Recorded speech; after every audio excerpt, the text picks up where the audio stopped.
Bonjour à tous et à toutes et bienvenue à cette nouvelle rencontre hors norme. Je suis Marie-Claude Drouin, secrétaire générale du réseau Normalisation et Francophonie et j'aurai le grand privilège aujourd'hui de diriger cette rencontre.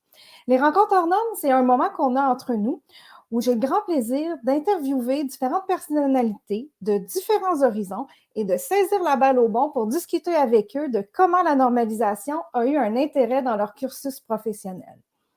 Avant de poursuivre, je me permets de prendre un tout petit moment pour remercier très chaleureusement le gouvernement du Québec et plus précisément le ministère des Relations internationales et de la francophonie qui permet, grâce à leur contribution, la diffusion de la rencontre hors norme d'aujourd'hui. Alors, merci au MRIF du Québec, merci de croire au RNF et en la normalisation comme outil de développement économique durable de notre francophonie. Alors, un petit mot sur le RNF. On est un important réseau qui regroupe les organismes nationaux de normalisation de 30 pays de l'espace francophone. Notre mission, c'est faire de la normalisation un pilier de la vitalité économique de la francophonie. Alors, pourquoi les normes? Parce que les normes, ce sont d'importants leviers. Tout d'abord, ce sont des outils d'intelligence économique pour créer de la valeur dans nos entreprises. En s'y conformant, les entreprises voient non seulement leur productivité augmenter, mais elles se donnent aussi les clés pour intégrer les marchés. Comme on le dit souvent, sans produits et services conformes, pas d'accès au marché. Ensuite, le deuxième levier, c'est le levier de la diplomatie économique. Qui fait la norme fait le marché, ça veut tout dire. Participer à l'élaboration des normes pour les pays, les entrepreneurs et toutes les parties prenantes intéressées, ce sont des outils de stratégie économique. Alors voilà, si vous voulez avoir plus d'informations sur notre mission, le travail que nous faisons, je vous invite à consulter notre site web associationrnf.org ainsi que nos différentes publications, LinkedIn, Facebook, etc. Alors, avant de débuter, comme on le fait toujours, je vous invite à vous présenter et à nous dire d'où vous venez des quatre coins de la francophonie. J'adore ça, vous voir au coin de l'écran. J'ai pas toujours le temps de souligner votre présence, mais ça me fait toujours chaud au cœur quand je vois des gens que Madagascar, Sénégal, Québec, Ottawa, Nouveau-Brunswick, c'est toujours bien, bien plaisant de savoir de où vous venez. Aussi, profitez-en pour écrire vos questions. On peut gérer les questions en direct et je pourrai les poser directement à notre invité. Alors, je vous rappelle, la rencontre est diffusée en live sur Facebook et sur LinkedIn. Alors voilà, écoutez, ça fait un moment que je voulais rencontrer cette personne-là. Je l'ai croisée quelques fois dans quelques occasions, mais c'est une femme bien, bien occupée qui vient tout juste d'arriver ici au Québec parce que je dois vous dire qu'elle est elle aussi présente là, dans la même belle ville de Québec que moi. Alors, j'ai le grand plaisir aujourd'hui de m'entretenir avec elle d'un sujet évidemment de normalisation, mais d'un sujet qui me tient très, très à cœur, c'est le développement durable. Alors, sans plus tarder, nous accueillons Madame Cécile Martin-Phipps, la directrice de l'Institut de la francophonie pour le développement durable. Bonjour. Bonjour Cécile. Bonjour Marie-Claude, ça fait plaisir. Merci beaucoup pour votre accueil. Oui, oui, ça fait bien plaisir. Écoutez, comme je le soulignais, ça fait longtemps que je voulais vous rencontrer, mais j'imagine qu'on prendra un moment un peu plus tard dans l'année pour faire une rencontre de travail en bonne et due forme parce que je le souligne, l'Institut de la francophonie pour le développement durable est un membre fondateur du réseau Normalisation et Francophonie. Alors, c'est certain qu'on aura à travailler ensemble plus précisément, mais aujourd'hui, j'ai envie d'aller à votre rencontre, Cécile, parce que, comme je le soulignais, vous venez tout juste d'arriver au Québec. Vous arrivez de quelque part en Europe. Alors, écoutez, dites-nous tout. Qu'est-ce qui a fait que vous avez décidé de déménager votre famille ici? D'où vous venez? Quels sont vos intérêts? Puis pourquoi l'Institut de la francophonie pour le développement durable? C'est une bonne question. En fait, je ne viens pas d'Europe. Alors, c'est vrai que mon accent vient de France. Mais en fait, je viens d'Inde. Et en fait, Oui. je suis arrivée, j'avais trop chaud. OK.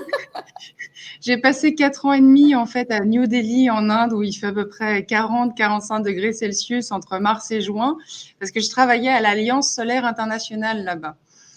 Donc voilà, et puis finalement j'ai une longue histoire d'amour au sens propre du terme avec le Québec puisque j'ai rencontré mon mari à Americana, figurez-vous, le salon Oui, c'est vrai. Americana de Montréal. Oui, oui. J'ai organisé une conférence sur le bilan carbone du temps où je travaillais pour l'Agence de l'environnement et de la maîtrise de l'énergie française. Donc voilà, c'était un peu l'histoire. Et puis par ailleurs, dès le début de ma carrière, quand j'étais en cabinet ministériel du ministère de l'Environnement français, le guide des négociations sur le climat développé par l'IFDD, par l'Institut de la francophonie pour le développement durable, était un peu une bible, et il l'est toujours pour les négociateurs climatiques. Donc c'est un peu tout ça qui m'a conduit à atterrir au Québec le 1er janvier de cette année sous la neige. Ah oui, puis là, vous avez troqué plus 40 pour le moins 40. C'était un choc. J'avoue que quand vous avez fait votre entretien d'embauche à l'OIF, parce que l'IFDD est un organe subsidiaire de l'OIF, c'était assez facile de raconter l'histoire d'amour, Americana, le mari, et je suis certaine que je vais être très, très bien là-bas. Et en plus, je connais tous vos programmes. C'était assez facile. Oui. En tout cas, c'était une suite logique. Ah, mais très bien. Et puis, vous êtes bien maintenant? Vous êtes bien installé, bien acclimaté? Oui, parfaitement. Excellent. Parfaitement. Non, je dois dire que franchement, l'hiver chez vous est très plaisant. Oui, quand on aime marcher à l'extérieur. Je prends un tout petit moment pour rappeler aux gens, j'ai vu les coucous au bas de l'écran, c'est parfait, je vous rappelle de nous poser vos questions. Alors, écoutez, Cécile, pour aller droit au but, comme on va parler de développement durable, vous êtes la nouvelle directrice de l'Institut de la francophonie pour le développement durable. J'imagine que même si c'est très normalisé, la définition du développement durable, vous avez votre propre définition à vous. Qu'est-ce que c'est le développement durable pour Cécile Martin-Phipps? Alors, je vais contourner un peu la question parce qu'en fait, au sommet des chefs d'État et de gouvernement de Johannesburg en 2002, de la francophonie a adopté en fait sa propre définition du développement durable que je trouve assez innovante, par laquelle justement elle élargissait les 3 dimensions qu'on connaît du développement durable, social, économique et environnemental, à d'autres valeurs fondamentales que sont la culture, la paix ou l'équité. Et finalement, une décennie plus tard, la communauté internationale a adopté le programme 2030 qui élargit justement ce concept de développement durable, si vous vous souvenez, aux 5 P, population, prospérité, paix, planète et partenariat. Donc finalement, la francophonie a été précurseur. Donc vous voyez, je trouve que cette définition est assez belle. Ah, tout à fait. Ça veut dire qu'on a concrètement inspiré le reste du monde. Quelque part, exactement. Quelque part, oui, oui, oui. Bon, je l'ai souligné tout à l'heure, l'IFDD, l'Institut de la francophonie pour le développement durable, est un organe subsidiaire de l'OIF. Vous rassemblez 88 États et gouvernements. Votre mission consiste à développer la coopération au service de la transition énergétique, de l'environnement et du développement durable. Qu'est-ce que vous faites au quotidien, Cécile?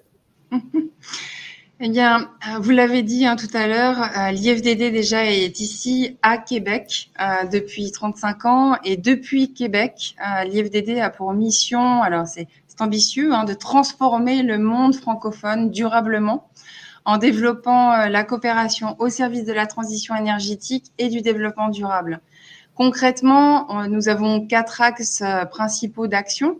Une mission de veille et d'analyse des enjeux émergents du développement durable pour bien sûr en informer nos membres et puis vulgariser aussi ces enjeux pour permettre aussi une bonne appropriation. Deuxièmement, une mission de formation et de renforcement de capacité de nos acteurs francophones à ces enjeux. Troisièmement, une mission aussi de développement d'outils pour aider nos acteurs à mettre en œuvre le développement durable et la transition énergétique, soutenir l'innovation et puis également favoriser la concertation entre les acteurs. Et puis enfin, une mission d'appui à la planification et à la mise en œuvre de projets aussi démonstrateurs à fort impact. Pourquoi ? Parce que typiquement, une collectivité locale, quand nous l'accompagnons, par exemple, à réaliser son plan développement durable, même si c'est une petite collectivité locale qui n'a pas beaucoup de budget, elle a toujours un budget. Donc à nous de la guider quelque part, de lui montrer, de lui démontrer comment elle peut justement financer ce plan développement durable.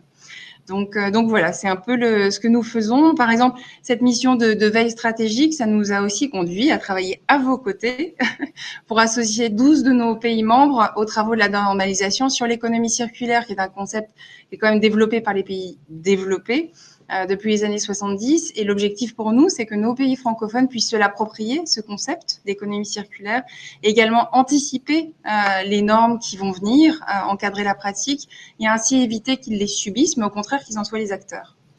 Vous voyez au coin de l'écran, on voit Gisèle Belec du Cameroun. Gisèle est justement une des personnes qui dirige le comité de normalisation camerounais qui participe à l'élaboration des normes sur l'économie circulaire grâce à votre soutien, l'IFDD. Bonjour Gisèle. Oui, bonjour Gisèle. Il y a toujours plein d'idées, là encore plein de projets à nous soumettre. Écoutez, c'est très concret ce que vous faites et puis on voit que vous avez vraiment pour ambition d'agir là où la francophonie peut faire une différence. Vous avez parlé des enjeux de développement durable. Quels sont, selon vous, les enjeux qui sont particuliers à la francophonie en termes de développement durable?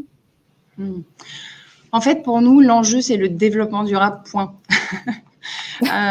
Quand on regarde en fait le groupe d'experts intergouvernemental sur l'évolution du climat, le GIEC, qui a publié le 4 avril le troisième et dernier volet de son 6e rapport d'évaluation, ses conclusions sont très très claires. La fenêtre pour éviter les pires effets des changements climatiques se réduit vraiment de plus en plus, mais c'est encore faisable.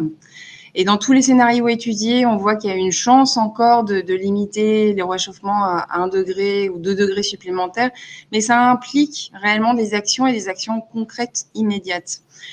Les émissions doivent atteindre leur maximum avant 2025 et avant d'être drastiquement réduites, ce qui signifie que pour nous, globalement, être humain, on se doit de changer de paradigme, de changer de mode de vie et de tous faire un pas de géant pour passer de notre mode fast, trop rapide, développement consumériste, à un mode de développement durable, respectueux de notre écosystème. C'est pour ça que, à votre réponse, je répondais, en gros, nous, c'est toute l'acception du développement durable qui est importante pour nous. L'enjeu principal, peut-être qu'on peut mettre l'accent sur l'éducation et la formation, notamment de notre jeunesse. C'est très prégnant pour nous parce que les jeunes de moins de 35 ans représentent près de 60% de la population francophone. Donc, c'est énorme. En fait, quasiment 7 personnes sur 10 ont moins de 35 ans chez nous. Donc, lors de la consultation de la jeunesse par la francophonie en 2020, à laquelle ont participé à peu près 100 000 jeunes de tous nos pays et États gouvernements membres, les jeunes ont exprimé 3 préoccupations fondamentales. Accéder à l'emploi, bénéficier d'une éducation de qualité et vivre dans un environnement sain. Et donc, quand on regarde ça, l'IFDD a forcément tenu compte du fait que chaque année, 200 millions de jeunes arrivent sur le marché du travail en Afrique, par exemple. Et donc, avec le soutien du Québec, par exemple, l'IFDD a cherché à répondre encore plus à cet enjeu en développant, par exemple, Je Climate, qui est une boîte à outils numérique destinée aux jeunes entrepreneurs et aux futurs entrepreneurs dans le secteur du climat. Et son but, c'est de les accompagner de l'idée du projet à la recherche et mobilisation de ressources adaptées à la mise en œuvre en fait de leur projet d'entrepreneuriat vert. On cherche aussi à le faire par la formation. Typiquement, l'IFDD accompagne plus de 10 000 jeunes et femmes à l'entrepreneuriat agroécologique de demain dans le cadre de son initiative Jeunesse pour le climat. Oui, c'est quand même gros. Hein. Oui. Avec le soutien de l'Union européenne, notamment, on fait ça. Et on a développé des Fab Labs, c'est-à-dire des laboratoires de fabrication d'innovation sur les énergies renouvelables et la valorisation des déchets. On a pu aussi les jeunes à développer des innovations en agriculture durable, en agroalimentaire, en biotechnologie, en construction durable, en santé environnement. Donc pour nous, c'est un réel enjeu. On veut répondre concrètement à ces jeunes qui sont notre humanité, notre futur, et qui composent la francophonie, puisque 7 individus sur 10 sont aujourd'hui des jeunes de moins de 35 ans.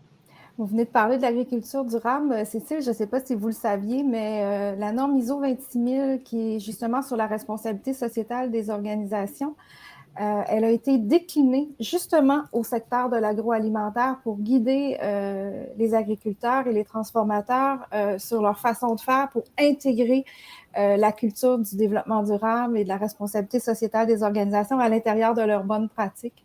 Et on avait travaillé à l'époque avec l'IFDD pour faire renverser le vote parce que au début, il n'y avait pas assez de pays qui votaient positivement, étonnamment, pour la mise en œuvre de ce projet de normalisation-là. Ce qui m'amène d'ailleurs à parler un petit peu plus de l'importance et de l'intérêt de la normalisation pour l'IFDD. Vous l'avez souligné tout à l'heure, vous participez à un projet où on renforce la capacité des pays de l'espace francophone à collaborer et à participer à l'élaboration des normes sur l'économie circulaire. Pourquoi vous avez choisi de travailler ce projet-là et de prioriser ce secteur d'activité? Alors, c'est intéressant, effectivement, votre question.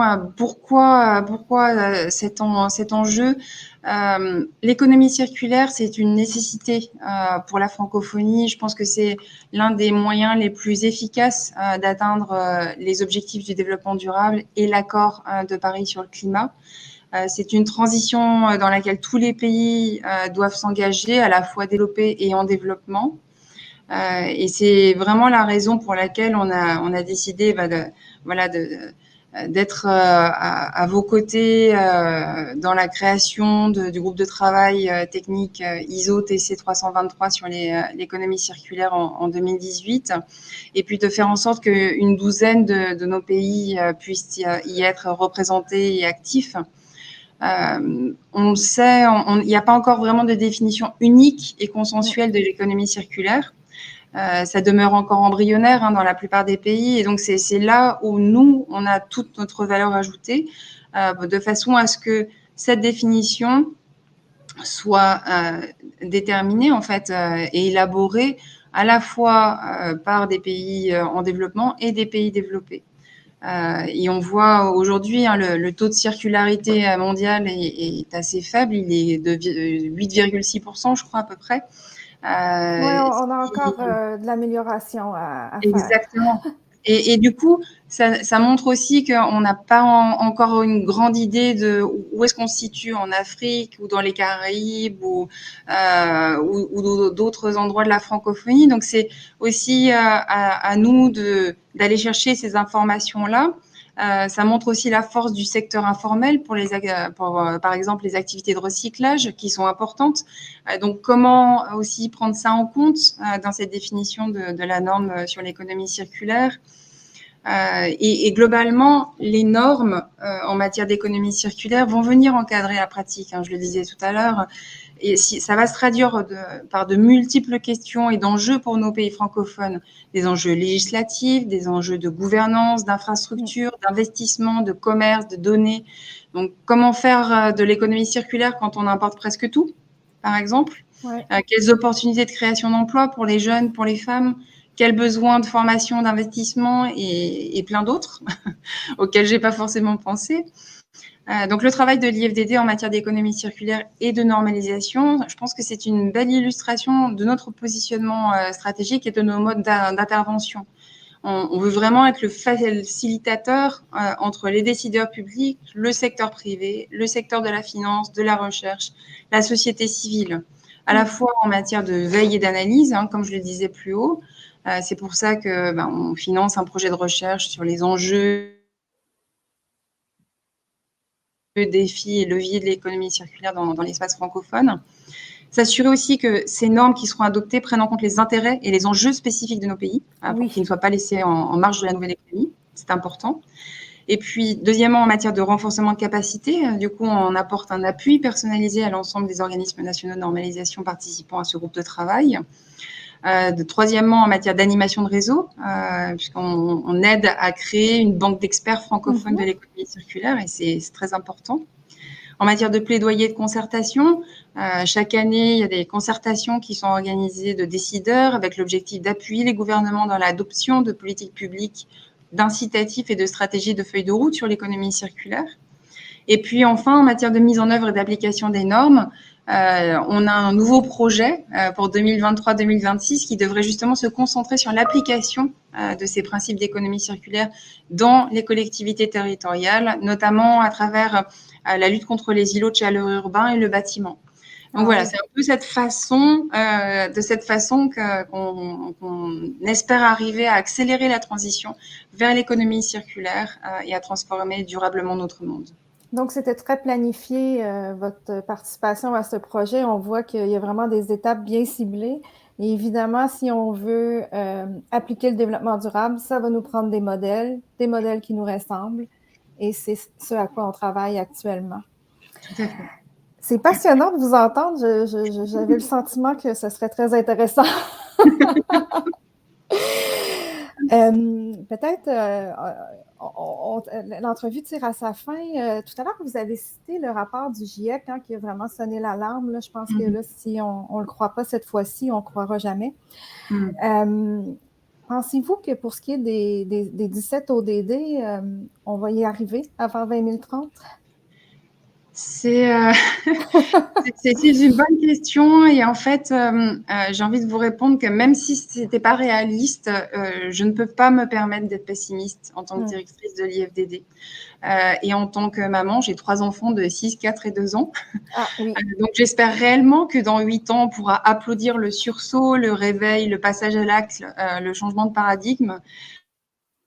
J'espère vraiment que dans 8 ans, je pourrai dire à mes enfants qui seront alors adolescents que la francophonie a contribué à faire en sorte que leur monde ne soit pas une lutte incessante, et tout simplement parce qu'ils auront réappris à vivre ou juste appris à vivre en harmonie avec cette nature, à ralentir notre rythme de vie, à notre vitesse de consommation, que ce soit alimentaire, vestimentaire, en termes de communication. J'espère aussi qu'ils comprendront plus du tout de quoi je parle en parlant de fast-food, fast fashion, TikTok et Insta. Et puis que ce monde aura su conserver son multilinguisme comme un trésor qui permet vraiment de faire germer des idées et de développer des concepts. Écoutez, Cécile, moi aussi, je suis maman, 20 ans et 17 ans, puis je suis aussi dans votre clan. Je refuse d'être pessimiste et puis on va travailler ensemble, chacune de notre côté, à la direction, oui, des organisations que l'on peut faire. On a une question du Sénégal qui va apparaître à l'écran sous peu. Alors, est-ce que l'IFDD développe des programmes au Sénégal? Oui, bien sûr. Le Sénégal est bien sûr un des membres presque fondateurs de la francophonie et l'IFDD y est très présente. On a beaucoup travaillé avec le Sénégal sur notamment l'énergie. Donc, on a fait beaucoup d'accompagnement en termes de formation et puis de création aussi des agences d'électrification rurale dans les pays de l'Afrique de l'Ouest. On a travaillé aussi sur tout ce qui est tarification de l'électricité, sur des projets d'énergie renouvelable, notamment énergie solaire. On travaille aussi sur des projets environnement globalement. Donc ça, c'est des formations, par exemple, au métier de l'environnement. Donc oui, et j'en passe. En fait, le Sénégal est quasiment présent à travers tous nos projets, puisque le Sénégal est un membre clé de la francophonie. Écoutez, mesdames et messieurs, cette nouvelle directrice est là seulement depuis le 1er novembre dernier et elle connaît déjà sur le bout de ses doigts les réalisations passées comme si elle faisait partie. Je fais partie du meuble. Oui, voilà. C'est vraiment épatant. On a maintenant une question du Burkina. Alors, dans quel secteur l'IFDD intervient au Burkina et depuis combien d'années? Merci pour cette belle initiative qui permet de rendre plus visibles les actions de la francophonie et le développement durable. C'est pareil, en fait, le Burkina Faso, on intervient pareil qu'au Sénégal. Donc, on intervient aussi sur tous les aspects, justement, à la fois de veille, d'information, mais également les aspects de formation. Là, je parlais des aspects de formation sur tout ce qui est métier de l'environnement et technologie de l'environnement. On a toute la formation en matière d'énergie. On accompagne aussi tous nos pays sur l'aspect de négociation aussi, les négociations biodiversité, négociations climat, négociations de désertification. Typiquement, 2 de mes collègues vont partir la semaine prochaine à Abidjan pour les négociations portant sur la désertification et pour faire reculer justement cette désertification. En juin, ça sera le début des négociations climat. En août, ça sera les négociations biodiversité et à chaque fois, on a vocation à rassembler tous nos États et pays membres francophones pour porter la voix de cette francophonie. Vous parlez de biodiversité, j'en profite pour vous dire à l'écran live que je vais me rapprocher de vous dans les prochaines semaines parce qu'on a aussi des normes en cours à l'ISO sur la biodiversité, puis on a fait appel à nous, Cécile, cette semaine pour les aider de ce côté-là. Je vous raconterai ça la semaine Avec prochaine. plaisir. On a maintenant une question de la Tunisie. Alors, est-ce que l'IF... Ben oui, tous les pays vont y passer. Je pense que je vais pouvoir faire la même réponse à tous. Alors, la particularité, c'est que typiquement, la Tunisie est le président en exercice de la francophonie jusqu'au prochain sommet. Donc, on est très en lien avec la Tunisie pour préparer, bien sûr, le sommet de la francophonie qui aura lieu théoriquement à Djerba en novembre.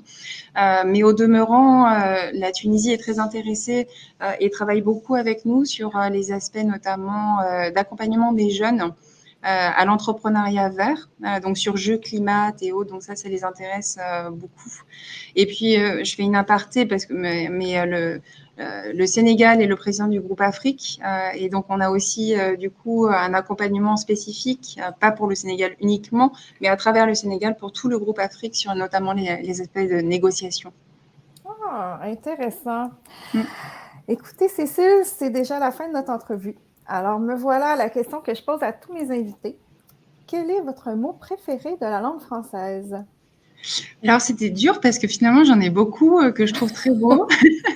Mais le premier qui m'est venu quand là, vous me le posiez, c'est coccinelle. J'aime beaucoup ça. Oui, j'adore ce mot.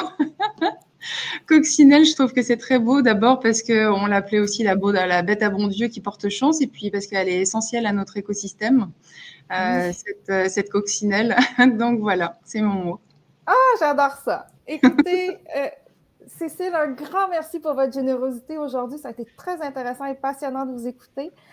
Je vous souhaite une belle continuation pour cette semaine. Et puis, comme je vous l'ai promis, on reprend contact bientôt pour parler de biodiversité, économie circulaire, développement durable, enjeux de la francophonie. Avec grand plaisir, Marie-Claude. C'était trop court.